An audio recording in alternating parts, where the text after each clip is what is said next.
Doctor Ambedkar ji की 133वीं जयंती के अवसर पर शमशाबाद नगर के इमादपुर गांव में आयोजित इस कार्यक्रम के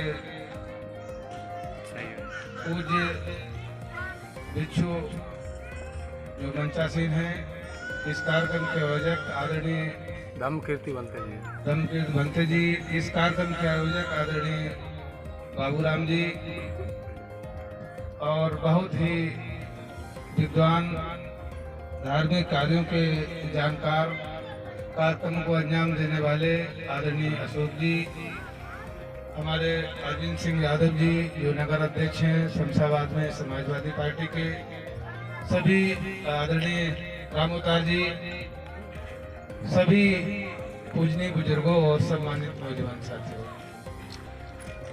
साथियों,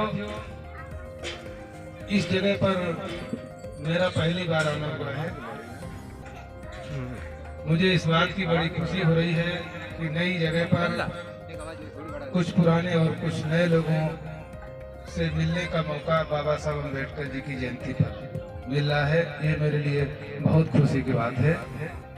अभी कुछ दिन पहले इस जगह में थोड़ा कुछ विवाद की स्थिति पैदा की गई थी, वो मुझे अवगत कराई गई आदरणीय मास्टर जी के द्वारा और अरविंद जी के द्वारा।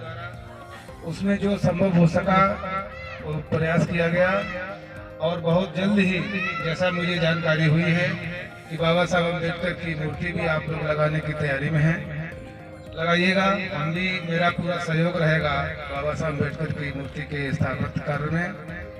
आप सब लोगों के सहयोग से हमारा भी ये सामाजिक और राजनीतिक मूवमेंट चलता रहता है।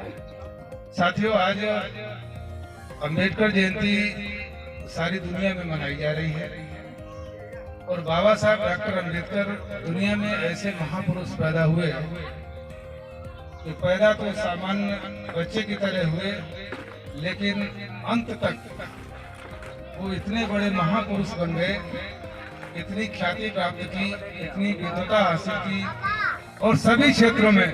थोड़ा इसकी इनको कम करो यार, थोड़ा आवाज को ठीक करो।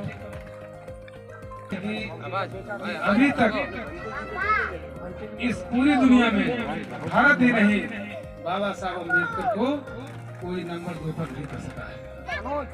ऐसे महामानव के हम अनुयायी हैं, उनके उपासक हैं, उनके बताए हुए मार्ग पर चलने की प्रेरणा भले ही साल भर न लें, लेकिन 14 अप्रैल वाले दिन जरूर लेते हैं। और आज बाबा साहब डॉक्टर अम्बेडकर की जयंती एक त्योहार के रूप में पूरे देश और पूरे विश्व में मनाई जाती है। घर घर लोग मनाते हैं।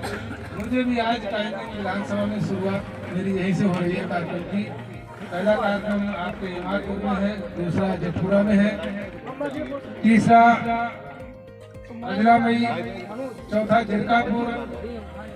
खजुरिया वाला कैंसिल हो गया है, दूर पड़ रहा था तो इसलिए निवेदन कर लिया नहीं आ पाएंगे। फिर कायमगंज का कार्यक्रम है, इसके बाद कंपिल है, 2 कार्यक्रम मुकुट खमानी नगला खमानी में है। वहाँ के बाद में फिर वह पार्टियाँ इस कार्यक्रम को बनाती हैं। साथियों, इस मौके पर हम ये कहना चाहते हैं, आपने अधिकांश लोग बाबा साहब अम्बेडकर को बहुत ठीक से पढ़े हुए हैं, सभी को ज्ञान है, सभी में वक्ता होने के गुण है, कुछ लोग वक्ता हैं भी। इस मौके पर सारी बात नहीं की जा सकती है। मैं इतना बता रहा हूँ कि बाबा साहब डॉक्टर अम्बेडकर ने जो समता और बंधुत्व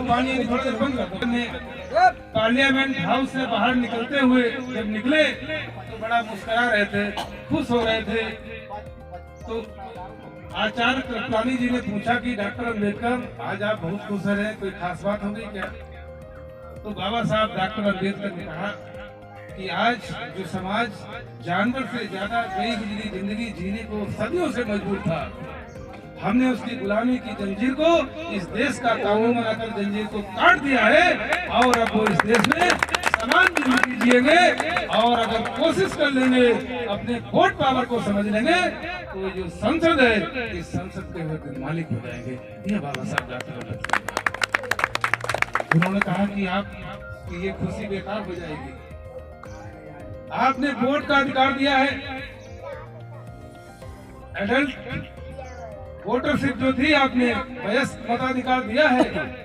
आपके समाज के लोग तो पढ़े लिखे नहीं हैं, कमजोर हैं। हम उनको धमकी में वोट डलवा लेंगे, हम उनको खरीद लेंगे, बहका लेंगे, तोड़ लेंगे। तो बाबा साहब डॉक्टर अम्बेडकर ने कहा कि बेशक मेरा समाज सदियों से गुलामी, लाचारी और जिंदगी में जिया है, इस संविधान के लागू होने के बाद भी कुछ दिन तक उसकी हैसियत ऐसी स्थिति रहेगी, लेकिन जो हमने शिक्षा के दरवाजे खोले हैं, जिस दिन मेरा समाज पढ़ा लिखा हो गया, उस दिन तुम चांद की कीमत लगा देना, चांद की धमकी लगा देना, वो तुम्हारे चक्कर में आने वाले नहीं हैं। और वो इस देश के ग्राम सभा से निकलकर इस देश की लोकसभा और विधानसभा में दस्तक देंगे, ऐसा मेरा भरोसा है। बाबा साहब डॉक्टर अम्बेडकर की कही हुई बात चरितार्थ है।